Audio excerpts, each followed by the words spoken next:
Ethan Cole, a man whose name alone could tilt the stock market. Standing alone in the glow of a massive window overlooking a sleeping city, his expression carved from stone, but his eyes are fixed on a single receipt in his hand. The numbers on it, slowly crushing every belief he thought he understood about loyalty, about greed, about people.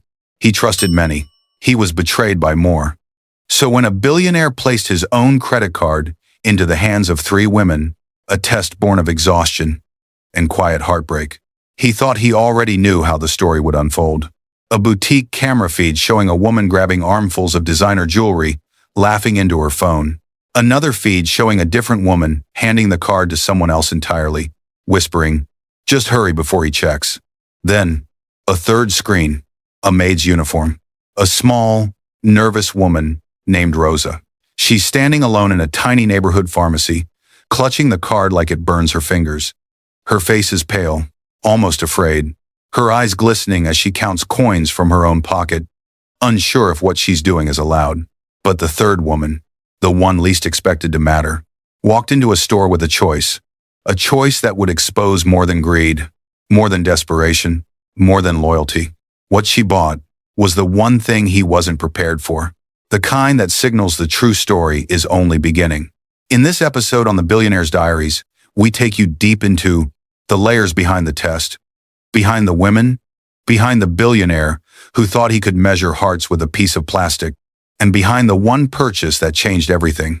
Night settles over the city like a velvet curtain, muted and heavy. Inside, the tallest building in the skyline, the one with the name COLA glowing faintly at its crown. Inside, the penthouse is immaculate, not warm, not lived in, just immaculate. Ethan Cole stands near the floor-to-ceiling windows, his silhouette etched against the lights below. The man looks like success sculpted into human form. Sharp suit, straight shoulders, a presence that has commanded boardrooms, governments, entire industries. But his eyes tell the real story.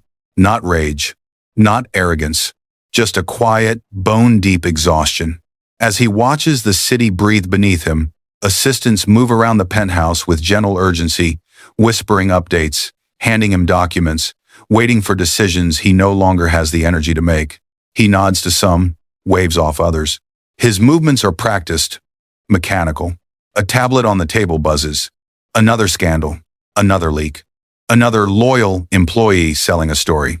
He lets it vibrate until it falls silent. Ethan Grant Cole, an empire, but lost pieces of himself along the way. The more he gave, the more people took. And somewhere on that impossible climb, trust became a luxury. Even he, a man worth billions, could no longer afford. A man surrounded by wealth, yet starved for something real. Past betrayals play out quietly in his memory, like faded film reels. A former associate slipping confidential files into a rival's bag. A relative withdrawing obscene amounts from his account without permission. A partner forging his signature on a contract meant to ruin him. No dramatics, no shouting, only the hollow echo of repeated disappointment. He closes his eyes for a moment, pressing his fingertips to his brow. Not from anger, but from the weight of being constantly targeted, constantly drained, constantly studied by people who only saw him as an opportunity. He breathes in, slow, measured, and then he makes a decision, not out of pettiness, not out of revenge, but out of a quiet need to understand the people around him, to finally separate sincerity from convenience. He reaches into a drawer and pulls out a matte black credit card, a single object that, in the wrong hands, can reveal the truth faster than any investigation. He didn't want to catch anyone. He didn't want to punish. He wanted clarity, a simple window into who truly stood beside him, and who stood close only to feed off his light. He places the card on the table. 3 names rest in his mind. Vanessa, a girlfriend whose affection has been warm, passionate, but always tinged with an unspoken hunger for status, for approval, for more. She showers him with attention, yet her eyes often stray toward price tags, cameras, rooms filled with people she wants to impress. Clara, a business partner as sharp as a blade, ambitious, strategic, unstoppable. She has helped build his empire, brick by brick, but ambition has a way of blurring lines. And lately those lines have begun to vanish. And then, Rosa, the quiet maid who moves through his penthouse like a shadow of kindness. Never asking, never expecting, always noticing the small things no one else sees. The stress in his jaw, the untouched meals, the long nights where sleep refuses to come. She is invisible to the world, yet somehow, the most grounded presence in his life. He chose 3 women, not to expose them, not to shame them, but to understand them. The card gleams under the soft lights as Ethan rests his hand on it, the weight of the decision heavy but strangely liberating. For one day, he would give them access to more money than they had ever held, and watch what their hearts chose to do with it. Ethan prepares himself not for drama, not for chaos, but for truth. Vanessa laughs in the background of a saved voicemail, asking if he's planned their next luxury getaway. Clara's email notification pops up. We need to move aggressively. People respect power. Rosa quietly adjusts a vase on the table, unaware her life is about to collide with a test she never asked for. The narrator seals the moment with calm finality. What he uncovered in the next 24 hours went deeper than loyalty, deeper than greed, deeper than love. A long, deliberate pause.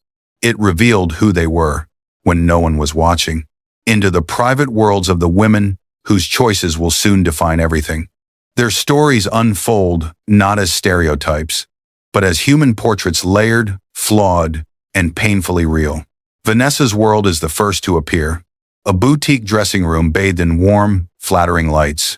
Mirrors on every wall, reflecting a woman who looks perfect at a glance, hair curled, lips glossed, dress fitted to every quiet insecurity she carries. She scrolls through social media, pausing on photos of models beside billionaires, couples on yachts, weddings draped in gold, lives curated to make her question her own. Her phone buzzes with Ethan's name. She hesitates. Her thumb hovers. And then, instead of answering, she sets the phone aside as if the sight of his name is a reminder of how fragile her place beside him really is. Her voice, soft and unsteady, floats in through a memory. Where do I fit into your future? The question wasn't dramatic. It wasn't manipulative. It was fear, raw, almost childlike, masked behind red lipstick and designer heels. Vanessa has built her identity on the hope that Ethan sees her as more than another accessory in his glittering world. But every time he withdraws into silence, every time he misses one of her events, every time he seems distant, her doubts grow louder. She smooths her dress, practicing a confident smile in the mirror, but her eyes betray her. They shimmer with the quiet dread of someone who fears being replaced, forgotten, outgrown. Vanessa lived in a world of bright lights, but battled shadows no one else could see. Her fear was simple, human, the fear of not being enough. Into the world of the second woman, a starkly different environment, an office lined with glass, steel, and the hum of ambition. Clara stands alone at a massive conference table, pages of legal documents spread before her, like pieces of a carefully constructed future. She moves with precision, focused, unapologetically sharp. Her suits are never flashy, only functional, tailored, practical. She is the sort of woman who built her life on strategy and grit, not charm. Her phone lights up with a message from Ethan. Let's slow down on acquisitions. We're growing too fast. Clara presses her lips together, irritation flickering across her face. She murmurs to herself, not out of arrogance, but out of conviction. Too fast is how you win. She taps a pen against the table, eyes drifting to a folder she has tucked partially beneath another. A contract Ethan hasn't reviewed yet. A deal she believes could change everything. Not illegal, not immoral, but bold, risky, and exactly the kind of move Ethan used to make before the world wore him down. Clara wasn't disloyal. She wasn't greedy. She was loyal to the empire they built, perhaps more than she was to the man who led it. And in her reflection, she saw potential he no longer had the energy to chase. Her eyes lift toward the skyline. She isn't dreaming of money. She's dreaming of impact. A world where vision isn't slowed by fear, where ambition isn't a fault. But ambition, unchecked, can tip into something else. Something sharper, something dangerous. The foreshadow lingers as her fingers rest on the unsigned contract. Then comes the third woman. Silence. Stillness. A small apartment where the world is far quieter and far heavier. Rosa kneels beside a narrow bed, tucking a thin blanket around her youngest brother. He coughs softly in his sleep, a sound Rosa has grown used to, though it never stops worrying her. In the other room, her teenage sister studies from a borrowed textbook, while her mother lies on a worn-out sofa, exhaustion tugging at her eyelids. The home is clean, respectfully kept. Not despite poverty, but in defiance of it. Rosa moves with grace. Not the polished elegance of luxury socialites, but the dignity of someone who refuses to let hardship define her. She checks the envelope of savings hidden in a drawer. Just a few coins, folded bills, and notes reminding her what every single amount is meant for. School fees, mom's medicine, groceries, transport. She doesn't sigh. She doesn't complain. She simply closes the drawer and prepares for her shift, tying her hair back with a simple elastic band. At the penthouse, Rosa is a ghost, quiet, efficient, invisible to most. She notices everything but says nothing. She cleans Ethan's untouched dinners, replaces his shattered sleep with quietly organized spaces, and makes a world that overwhelms him a little gentler. She moves softly through Ethan's world, unseen, unheard, yet carrying the heaviest weight. Rosa wipes down the kitchen counter, unaware that her life is about to intersect with a test she never sought, and a card she never imagined holding. As the screen fades between the three women, the insecure girlfriend, the relentless partner, the burdened maid, the narrator, delivers the quiet promise that will carry the story forward. But what she did with his card defied every expectation. The suspense lingers. Not loud, not exaggerated, but deep. Like the first ripple of a storm no one sees coming. Morning settles over the penthouse in pale gold, the kind of quiet light that makes even a fortress of steel and glass feel softer. Ethan stands at the long dining table, 3 identical black envelopes laid out before him, like cards in a game he never wanted to play. He isn't tense. He isn't dramatic. His movements are steady, almost ritualistic, because this isn't a trap. It's clarity he's seeking. One by one, the women arrive. Vanessa first heels tapping softly on marble floors, perfume sweet but nervous. Clara next, eyes sharp, posture perfect, always prepared. And finally, Rosa, head slightly bowed, hands clasped in front of her, unsure why she has been summoned at all. Ethan looks at them with an expression neither cold nor warm, simply honest. He doesn't raise his voice. He doesn't lecture. He speaks with the calm authority of a man who has lived through too many disappointments to dress truth in theatrics. I'm asking each of you, he begins, to take my card for a day. Vanessa blinks, confused. Clara leans forward, calculating. Rosa looks as though she must have misheard. Ethan continues, measured and composed. There are no limits on how you can use it. No instructions. No expectations. He slides an envelope toward each of them. I won't ask how you spend it. I won't interrupt your day. I won't judge your choices. Vanessa's eyes widen, disbelief flashing into excitement, then guilt, then something more tangled.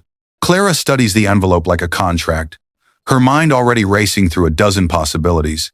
Rosa's hands hesitate before touching it, her breath shallow, unsure if she even deserves what's being offered. Ethan watches them carefully, not with suspicion, but with the quiet precision of a man trying to read the spaces between people's words.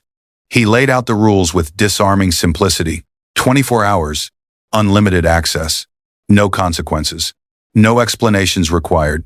But beneath the penthouse calm, the truth hums. 12 discreet cameras monitor every transaction, not spying on faces, just choices, not judging character, just revealing it.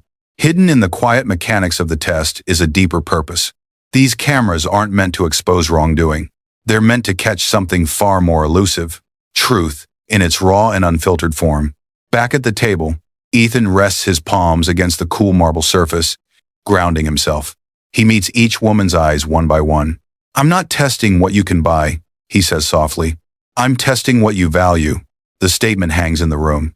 Weighty, not accusatory. It lands differently for each of them. Vanessa looks away, swallowing hard. Clara straightens, intrigued. Rosa lowers her gaze, unsure why the words sting with unexpected honesty. Then Ethan steps back. The envelopes are theirs. Their choices will be theirs. And for the first time in a long time, he allows fate, not strategy, to take the lead. He believed he was ready for whatever truth the day would bring. But the first woman, the one he thought he understood best. A cut to Vanessa clutching the envelope, her fingers trembling with more than excitement, revealed more than he was prepared for. The tension deepens, quiet, slow burning. As Vanessa steps into the elevator, the doors closing around her, like the beginning of a story Ethan can no longer control. The elevator doors part, and Vanessa steps into a world she knows well. Glossy storefronts, warm lighting, and curated perfection. But today, something in her movements feels different. Lighter on the surface, heavier underneath.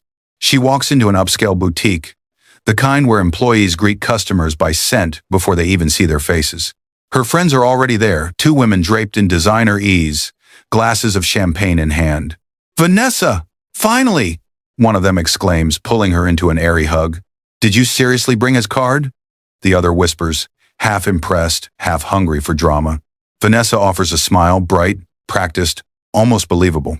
She lifts the card like it's a backstage pass to a life she's always trying to catch up with.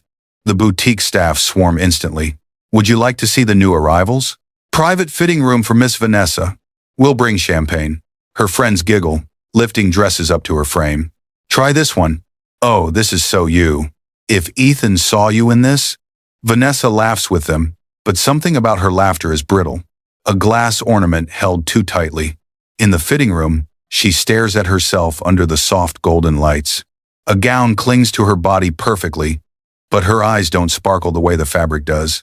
She runs a hand down the dress, whispering to the mirror, "Maybe if I look perfect, he'll stay." It's not vanity, not greed, just fear.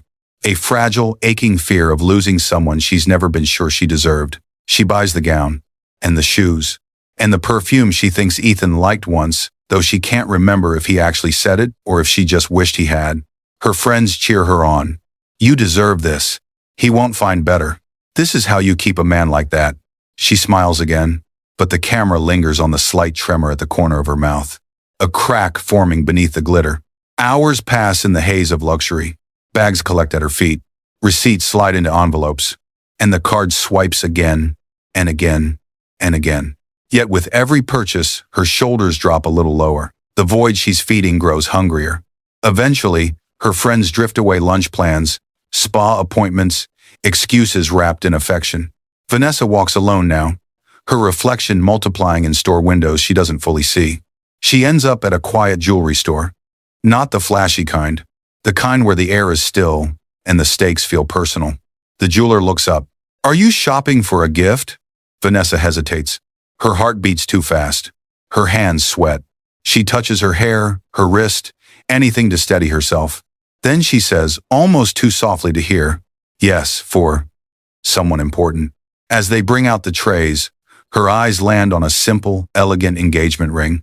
Nothing overly ornate, nothing screaming for attention. Just beautiful, just hopeful. Her fingers brush the band, and a tear she doesn't expect pools in her lash line.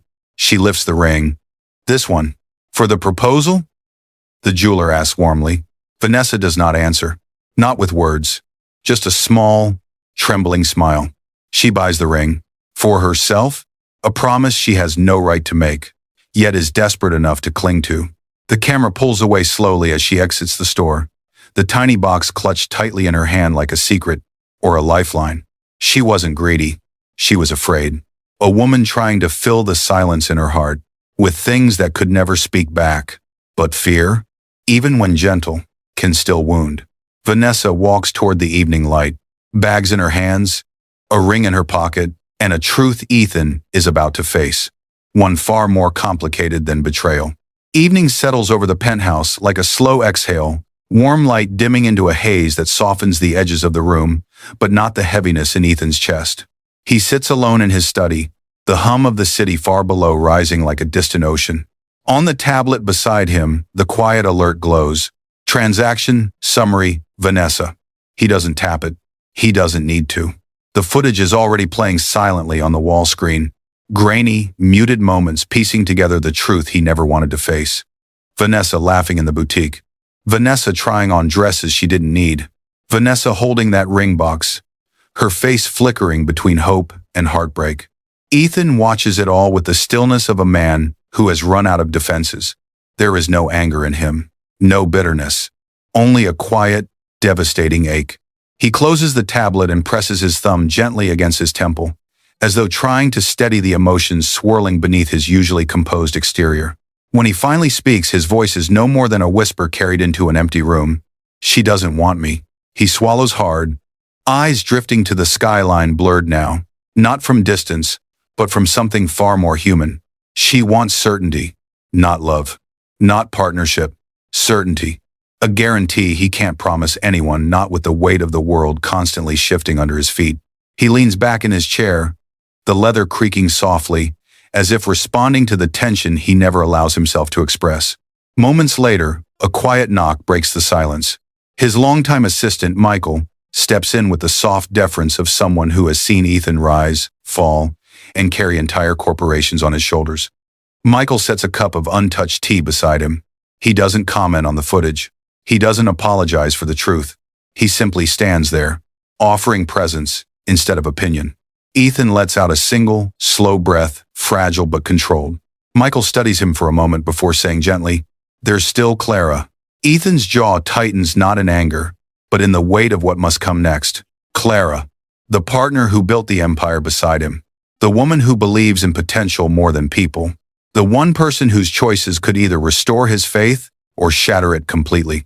He lifts his gaze to Michael, searching for something stability maybe, or the reassurance that this test isn't as cruel as it feels. But Michael only nods once, quietly supportive. Ethan exhales, long and steady. "You're right," he murmurs. "There's still Clara." He rises from his seat, straightening his posture with the practiced grace of a man accustomed to putting his heart aside when business demands it. He walks back toward the main room, each step slow, deliberate, not bracing for betrayal, but bracing for truth, whatever shape it chooses to take. The lights dim behind him as he leaves the study, the shadow of Vanessa's choices lingering like a bruise across his thoughts. He wasn't furious. He wasn't vengeful. He was just wounded by a woman who feared losing love more than she understood how to hold it. A single beat of silence, and now to face Clara, the partner whose ambition could either protect him or destroy everything he still hoped to believe in. Clara starts her day before the sun even rises, standing at her kitchen counter, a strong espresso in one hand, a stack of reports in the other. There's no thrill in her expression, no glint of mischief or indulgence, just focus, pure, undiluted focus. Where Vanessa drifted through her day searching for reassurance, Clara marches into hers seeking results. The black envelope sits beside her laptop, its weight more symbolic than financial. When she finally opens it and sees Ethan's card inside, there's no smile, no gasp, only a slight tightening of her grip around it, like a soldier handling a weapon she intends to deploy with precision. She moves through the city like she's running a covert operation. Her first stop is a quiet, members-only restaurant, the kind where deals are made in whispers over imported coffee. A group of executives waits for her at a corner table.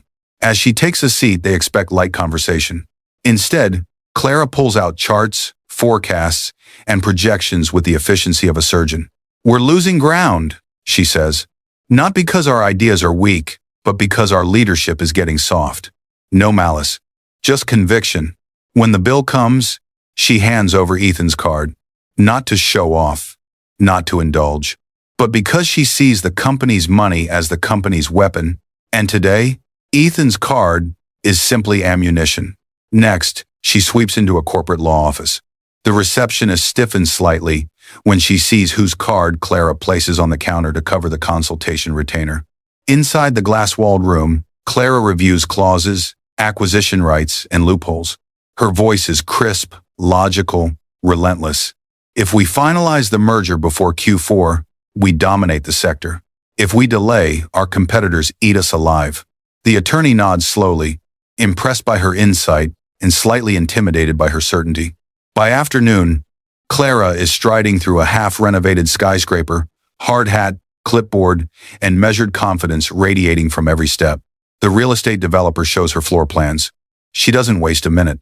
"This," she says, tapping the architectural render, "will be Grant Holdings' expansion hub, not someday, this year." Again, she pays with Ethan's card, the swipe smooth, decisive, unapologetic. Not because she's taking advantage, but because she believes Ethan is too emotionally entangled in his personal life to make the hard decisions the company needs. To her, she's compensating for him, not exploiting him. But the day darkens into something heavier as evening approaches. Clara enters a private boardroom in a rival company's headquarters. The atmosphere thickens. Executives rise. Hands are shaken. The stakes shift. She lays out Ethan's merger terms, her version of them. Sharpened, aggressive, high risk, high return. A senior executive leans back, impressed. So Cole is ready to finalize the deal? Clara doesn't flinch. She lifts her chin. All authority. He will be, she says. Then she slides Ethan's card across the table, using it as collateral for the preliminary agreement. A subtle gesture, but a seismic line crossed. The room shifts. Pens hit paper. Her signature flows beneath a header that bears Ethan's name. A merger Ethan never approved. A risk he never agreed to take. A future he never gave her permission to shape. In her mind, she's saving him, saving the company, saving everything they built from his growing hesitation. She didn't betray him out of greed, but out of pride. And pride, even when born from brilliance, can blind. As Clara exits the building, the city lights glitter across her determined expression. She believes she has done something extraordinary, protected the empire, proven her loyalty, affirmed her worth. But above the skyline, the camera cuts to Ethan's penthouse, where an alert begins pinging with her final activities. Unauthorized deals.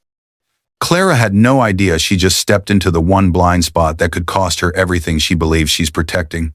Ethan sat alone in his office, the skyline behind him swallowed by night. The room felt too large, too echoing, too brutally honest. Clara's reports still lay open on the table, signatures he never gave, decisions he never approved, a future she tried to shape without him. He rubbed his eyes, fingers trembling, just slightly. Not from anger, from fatigue, from the slow erosion of trust. The assistant approached cautiously, setting a glass of water on the edge of the desk. Ethan didn't reach for it. He was staring at nothing, or maybe at everything he'd built that now felt strangely fragile. Finally, he spoke, barely above a whisper. Vanessa acted out of fear. Clara acted out of pride. But both of them, his voice faltered, both believed they had to take from me to keep their place beside me. He swallowed hard. Is trust impossible for me now? The assistant didn't fidget, didn't smile, didn't try to comfort him with empty assurances. She simply stepped closer, her tone thoughtful, almost gentle. There's still Rosa. The name drifted into the space like a breeze through a sealed room. Ethan looked up, his expression softening in confusion. Rosa, the one who moved through his home with quiet respect, the one who never asked for anything, the one who always seemed weighed down by a life she never spoke of. He remembered her shy greetings, her careful distance, the way she carried sadness in her eyes but dignity in her spine. His assistant continued. She didn't know about the challenge when the others found out. I delivered the card to her this morning, just as you asked. She looked terrified to even hold it. Ethan exhaled, leaning back, something easing ever so slightly in his chest. Rosa was the only one without an angle. No fears of being replaced. No ambitions to control the empire. No illusions about where she fit in his world. Just a young woman trying to survive. He stood slowly, straightening his jacket, resolve gathering like gravity around him. The office lights dimmed their cold glow as the reflective music deepened to quiet piano, a soft swell of strings. Then let today end with her, he murmured. But beneath those words was something unspoken. Please, let at least one person see me, not just what I can offer. He picked up the tablet that streamed the transactions. Vanessa's extravagance, Clara's overreach, and swiped past them, stopping on the account labeled Rosa Marin activity pending. The screen was empty. Ethan stared at it for a long moment, his breath steadying. For the first time that day, he felt a flicker of hope. Softly, almost to himself, he whispered, let her be the one who proves I'm not wrong about people. The assistant stepped back, watching him with quiet understanding as the music swelled, preparing the audience and Ethan for a day that would unveil a truth neither of them expected. A day that would show what a woman with everything to lose chooses when given limitless power. Rosa left Ethan's estate, with the card held carefully between her fingers, as if it were made of something fragile or dangerous. Dangerous. She kept checking her pocket to make sure it hadn't slipped away. The city moved around her in its usual hurry, car horns, street chatter, the scent of roasted plantains drifting through the afternoon heat. But Rosa felt none of it. Her mind was trapped elsewhere. Her mother's labored breathing, the hospital bills stacking higher, her siblings' wide-eyed worry. She reached the first supermarket and hovered at the entrance, inhaling shakily. She'd never pushed a cart in a place like this. Everything inside felt too polished, too expensive, too not for her. But she stepped in anyway. She walked aisle by aisle, picking only essentials. Rice, beans, fresh vegetables, cereal for her youngest sister, powdered milk, sanitary pads. Nothing indulgent, nothing unnecessary. Every time she placed something in the cart, her lips tightened, as if she were bracing for a scolding she'd known too many times in life. At checkout, the cashier scanned the items without looking up. Rosa bit her lip. "I'm sorry," she whispered, before sliding the card forward. The cashier blinked, confused by the apology, but the transaction went through. Rosa exhaled deeply, as if someone had lifted a stone from her chest. She didn't stop there. Next, she visited the cramped apartment complex, where her neighbor, old Mr. Sanchez, was bedridden and living off the kindness of others. She bought him his pain medication, a new pair of slippers, and a small radio because his had broken months ago. She left the items quietly by his door with a note, "For when you feel lonely, R." Then she hurried to the school supply stall by the roadside. Her little brother Raphael's shoes had holes so big his toes poked out. She picked a sturdy pair, eyes warming at the thought of him running without wincing. At each place, she said the same thing. "I'm so sorry. I hope it's okay," never once considering the card as hers. As the sun began its slow descent, she crossed the street and froze. An old woman curled on a bus stop bench, shivering under a thin scarf. Rosa approached cautiously, her heart twisting. The woman's eyes fluttered open. "Do you need help?" Rosa asked softly. The woman shrugged, hugging herself. "Cold night," Rosa nodded. She went inside the nearby convenience store and bought the thickest blanket they had. When she wrapped it around the woman's shoulders, the stranger's eyes filled with tears. "Bless you, child." Rosa smiled faintly, but she didn't stay. She didn't need gratitude. She just needed to keep moving before her courage faded. By the time she reached the pharmacy, her hands were trembling. The smell of antiseptics, the stark lighting, the quiet hum of the refrigerators, it all reminded her of the nights spent holding her mother's weak hand. She approached the counter, setting down a paper with a doctor's urgent scribbles. "My mother," Rosa's voice cracked. "She needs emergency surgery. I don't have enough money yet, but please put it on the card. I swear I'll repay every cent." The pharmacist scanned the medication price, an amount that would make most people pause. Rosa swallowed hard, eyes dropping. "I'll work extra shifts. I can clean more houses. I can't lose her." The pharmacist softened. "It's okay," she whispered. She ran the card. The machine beeped. Approved. Rosa's knees almost buckled. Tears slid down her cheeks. Silent and unassuming, the kind born from too much fear and too much hope colliding all at once. She covered her mouth with both hands, trying not to sob in public. Not dramatic, not excessive. Just a daughter finally allowing herself to breathe. She gathered the medication and stepped outside, where dusk had painted the sky a muted orange. For the first time all day, she stopped walking. She pressed the card to her chest, her eyes closed, whispering a tiny trembling, "Thank you, whoever you are." She didn't know Ethan was watching the transactions in real time. She didn't know he'd leaned forward in his chair, stunned. She didn't know her quiet sacrifices, unseen by everyone else, were rewriting the outcome of the entire test. And she certainly didn't know that this day, this simple, humble day, was about to change the trajectory of her life forever. Ethan watched the footage alone in the dim control room, the glow of the monitors casting thin lines of light across his face. Each screen showed a different angle of Rosa's day. The trembling hands, the constant apologies, the small acts of kindness she offered without hesitation, without expectation. At first, he simply leaned forward. Then his posture shifted, shoulders tense, breath shallow as though something in him was collapsing inward, too heavy to carry. The moment she reached the pharmacy, he stopped breathing altogether. The audio was faint, but it was enough. "My mother needs emergency surgery. Please, just put it on the card. I'll repay every cent." Her voice wasn't begging out of manipulation. It was begging out of love.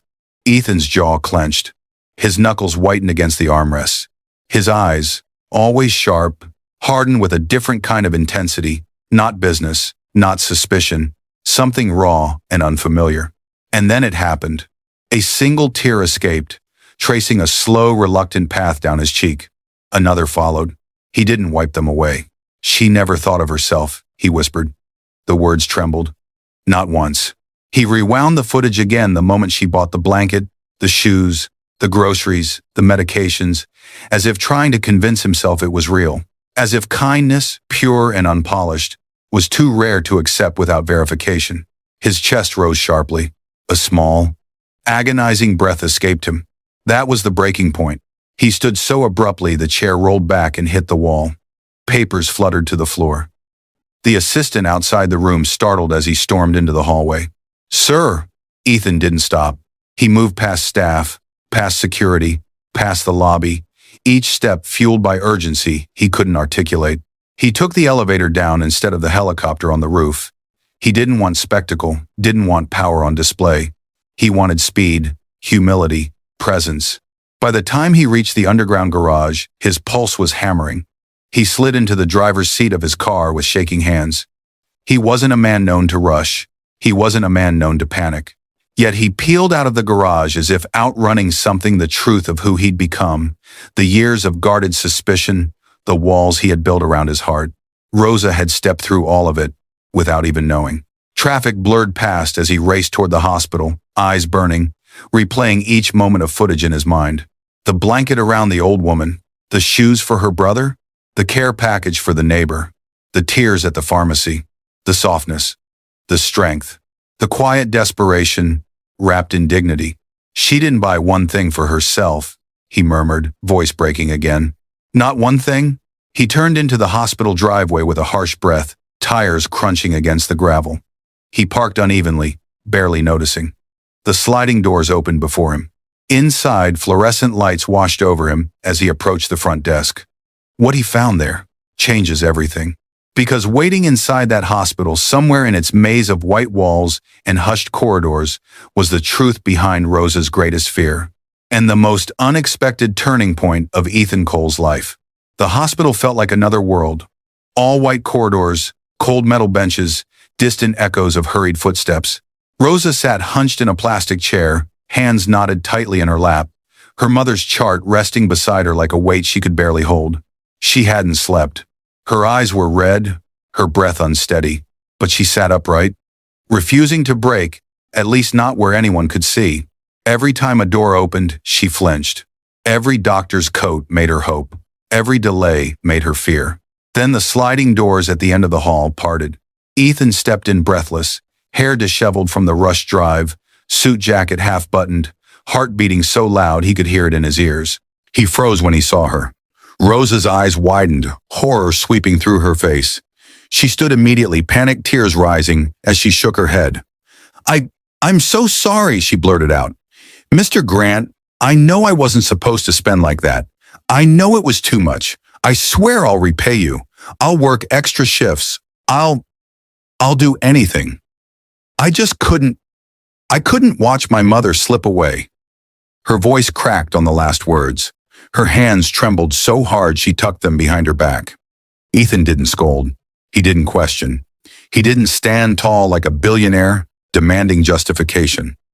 He stepped closer, slowly, gently, and then he did something no one in that hallway expected. He knelt, right there on the cold hospital floor. Rosa gasped, instinctively reaching forward as if to stop him. But he looked up at her with eyes still wet from everything he had seen earlier. "You didn't use my money," he said softly, voice rough with emotion. "You used my card for something I should have seen, something I should have known long ago." Her breath hitched. She tried to look away, ashamed, but he shook his head. "You didn't take advantage of me, Rosa." He swallowed hard. You reminded me what real humanity looks like." Her eyes finally dropped, unable to hold his gaze, and tears slid down her cheeks. Quiet, unforced, the kind that come from a heart finally relaxing after being clenched too long. Ethan rose slowly, placing a reassuring hand on her shoulder. "Where is your mother?" he asked.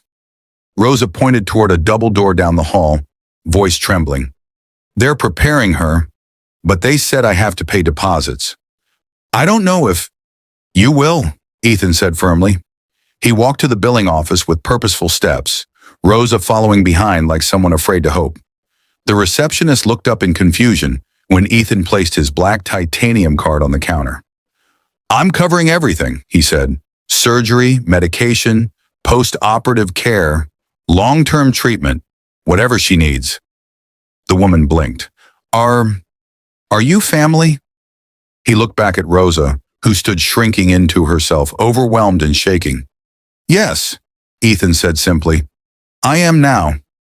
The paperwork was processed, signatures made, approvals stamped. Throughout it all, Rosa stood motionless, waiting for reality to snap and reveal itself as a dream. But it didn't. When the final form was completed, Ethan turned to her. "It's done." Rosa's hand flew to her mouth. Her legs buckled, and she caught the edge of the reception desk to steady herself. She didn't sob loudly. She didn't collapse in dramatic gratitude. She simply cried, silently, painfully, the kind of tears born from months of holding everything together with shaking hands. Ethan stepped forward, placing one arm around her as gently as if she were glass. "You don't owe me anything," he whispered. "Not work, not repayment, not loyalty." His voice lowered, cracking.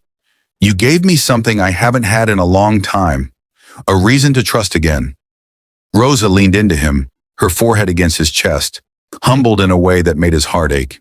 For the first time that day, she allowed herself to believe she wasn't alone. And for the first time in years, Ethan realized he wasn't either.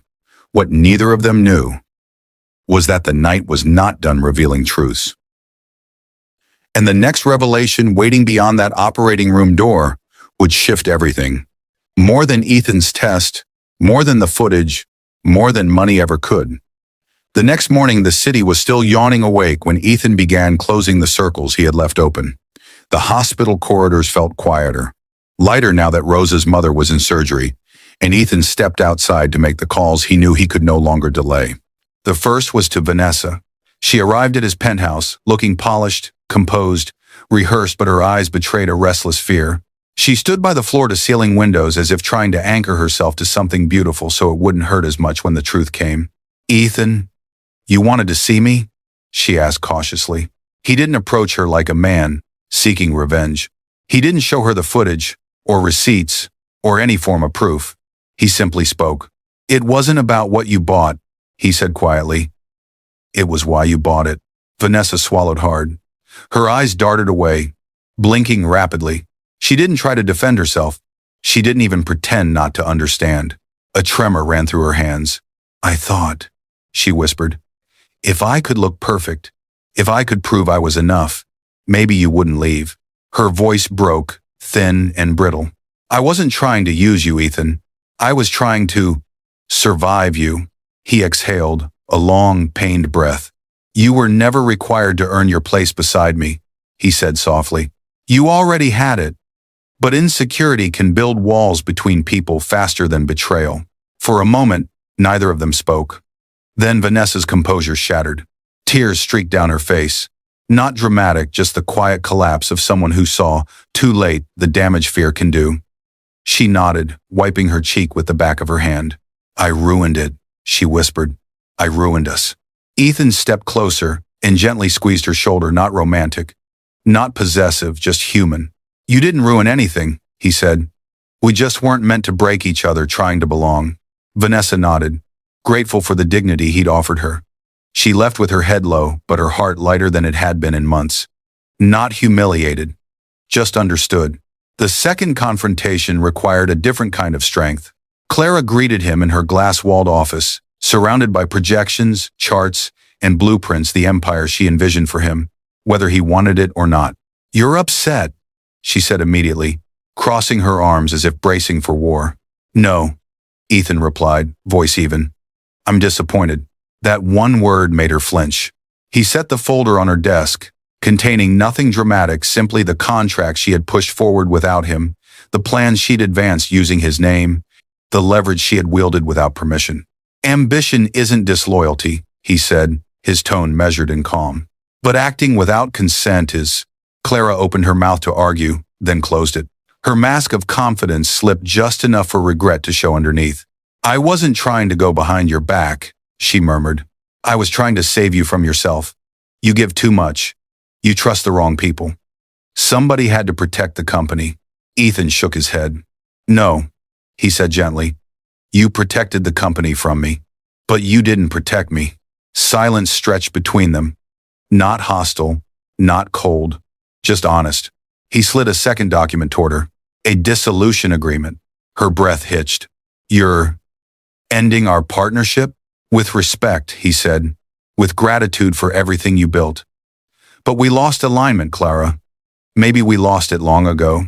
For a moment, her eyes glimmered not with anger, but with the realization that she had crossed a boundary she never meant to cross. Clara straightened her spine and nodded slowly.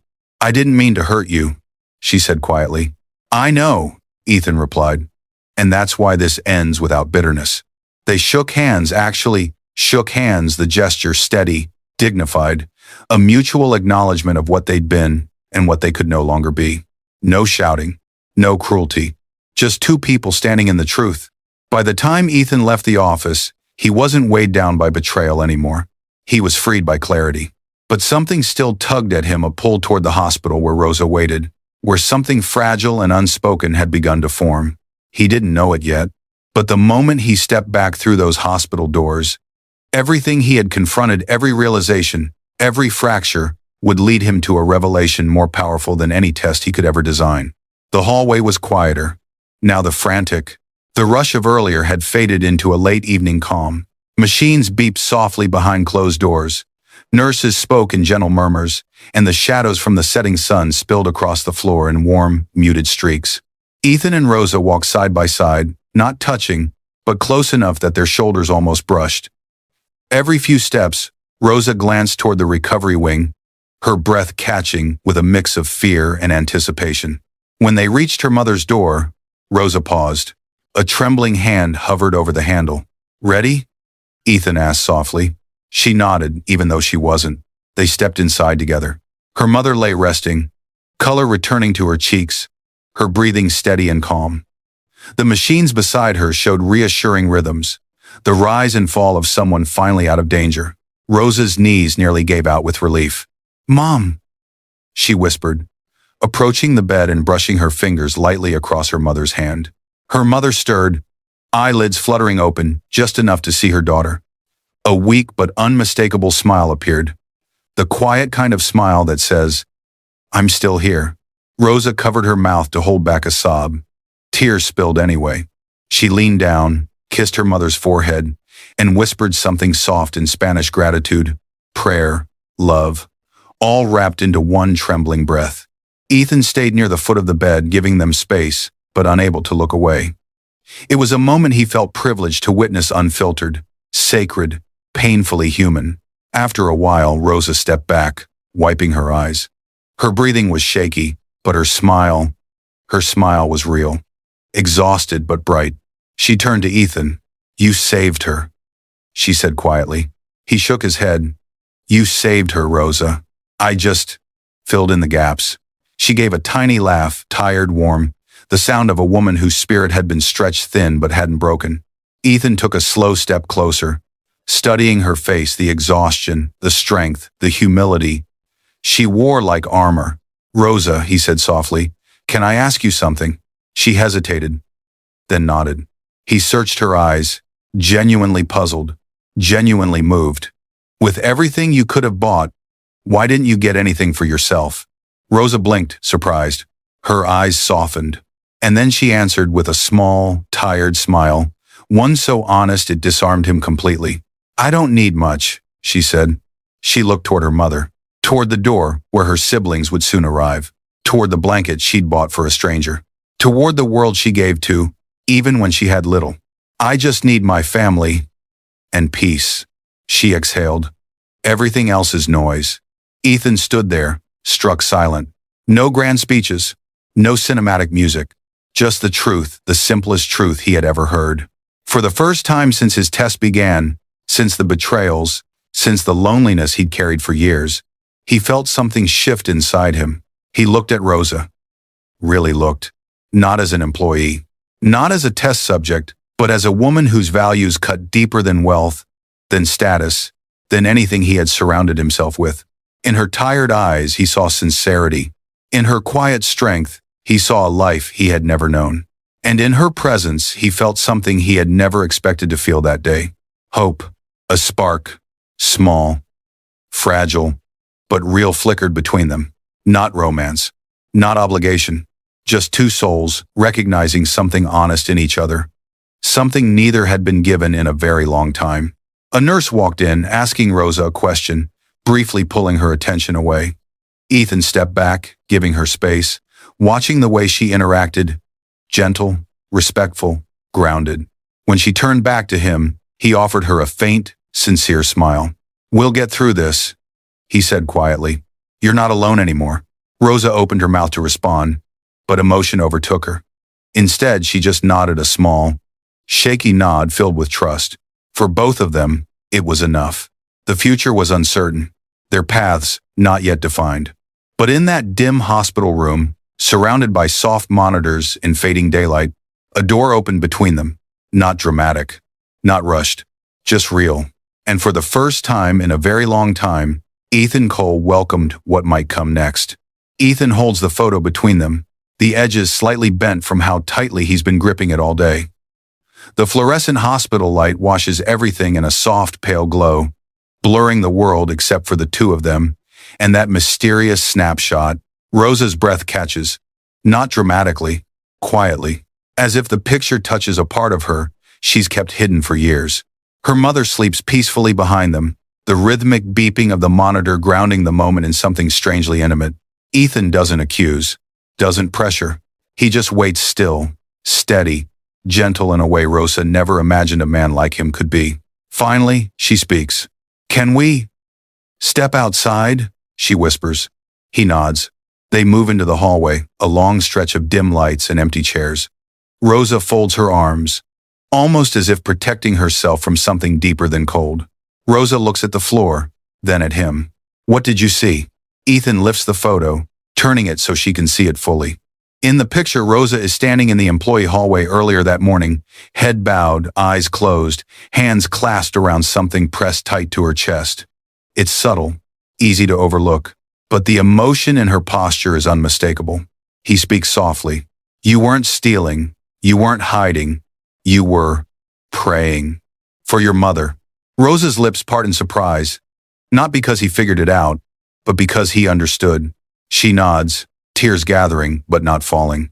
"Yes, I thought no one saw, and I didn't want anyone to. I didn't want pity." Ethan lowers the photo, his voice quieter now. "Rosa, that moment told me more about you than anything you bought or didn't buy." She looks up at him, finally meeting his gaze fully. "What did it tell you?" He is silent for a beat long enough that she feels her pulse rise before answering. "That even when you were given something you could have used for yourself, you still chose someone else. And you didn't want credit. You didn't want attention. You didn't even want me to know." A tremor runs through her breath. "That isn't special, that's just life." Ethan shakes his head gently. "No, that's character." The hallway feels warmer suddenly, as though the atmosphere has shifted around them. Rosa wipes a stray tear with the back of her hand, embarrassed. "I didn't want you to think I was performing," she murmurs. "I've seen people do that for rich men. I didn't want to be one of them." Ethan's jaw flexes with something like regret. "I've spent so long being lied to, used, manipulated, that I forgot people like you exist." Rosa's brows draw together slightly. "People like me? People who choose love before luxury," he replies, his voice low but unwavering. A silence stretches soft, meaningful, charged with something that wasn't there an hour ago. Her mother coughs weakly inside the room. Rosa turns to check, but Ethan gently catches her wrist, not forcefully, Not possessively, just enough to make her pause. There's more, he says. Her heartbeat quickens. He hesitates, an unusual thing for him, almost foreign, but then continues. The way you talk to the nurse, the way you apologize to that cleaner, even though you did nothing wrong, the way you kept thanking me even when you were exhausted. He looks at her like he's seeing her anew, layer by layer. I didn't just notice those things, Rosa. A beat. They mattered. Her breath shakes, now soft, vulnerable, unguarded. Rosa swallows. Ethan, why are you telling me all this? He lets out a slow, controlled breath, the kind of exhale someone gives when they've finally stopped running from their own truth. Because for the first time in a long time, he steps a little closer. I want to understand someone, not to test them, not to judge them, just to know them. Her eyes widen, hope flickering, fear shadowing it, the two dancing in fragile balance. She looks down at the photo again. So, what happens now? Ethan studies her, and for a moment he seems almost nervous, a rare crack in the armor of a man who built empires with his will alone. That's up to you, he says softly. But if you're willing, I'd like to ask you something that may change things for both of us. Rosa's pulse hammers through her chest. She feels it. Something is beginning. Something bigger than either of them expected. Ethan holds her gaze. Rosa, will you let me be part of whatever comes next? Her breath catches this time, not in fear, but in the quiet, dawning shock of possibility. Before she can answer, her mother stirs inside the room. Rosa? The faint voice calls. Rosa turns instinctively. Ethan steps back, giving her space. But the connection between them hangs in the air, unbroken, undeniable. As she opens the door and slips back inside, Ethan stays in the hallway, hands in his pockets, staring at the photo once more. The camera light above flickers softly. Something is ending. Something else unexpected, fragile, hopeful is beginning. And whatever her answer will be, he knows it will change everything. Thank you for watching to the end. Please give us your opinions, reactions, and comments on this story, and don't forget to hit the subscribe button. This kind act goes a long way in helping us do more.